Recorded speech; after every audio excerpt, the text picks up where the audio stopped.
saya tidak ingin menjadi bagian dari orang-orang yang mengkhianati Pak Prabowo. Saya sampaikan pada sana.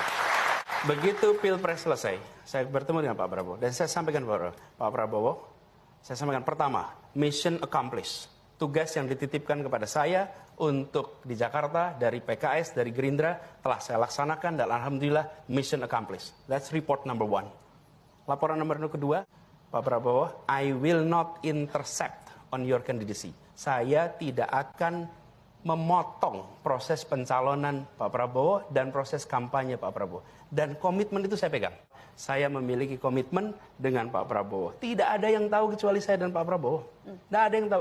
Yang lain dengar ceritanya aja. Jadi Mas Anies, Anda mengiyakan bahwa memang tawaran-tawaran maju itu berdatangan? Berdatangan, tapi saya selalu katakan pada semua, meskipun tidak ada saksi dalam pertemuan itu, tapi kata-kata saya diingat oleh Pak Prabowo dan diketahui tentu oleh banyak orang, tapi saya sampaikan kepada semua, saya pegang itu. Jadi, ketika ada yang datang mendiskusikan, saya sampaikan, selama ini ada Pak Prabowo, saya tidak mau memikirkan. Saya sampaikan, saya memiliki komitmen dan saya tidak ingin dicatat sebagai pengkhianat. Apalagi, saya ini menjadi gubernur Jakarta itu dipromosikan. Promotornya itu Pak Prabowo, Gerindra dan PKS. Saya tidak pernah mau meninggalkan.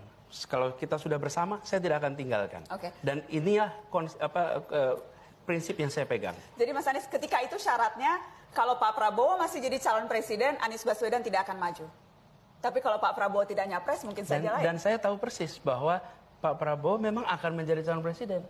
Jadi saya sampaikan pada semua bahwa calon adalah Pak Prabowo. Karena itu, jangan memikirkan tentang nama-nama lain. Dan jangan harap saya menyatakan bersedia, apalagi menjadi poros ketiga. Tidak mungkin. Selama masih ada Pak Prabowo ketika itu. Dan itu komitmen saya dengan Pak Prabowo.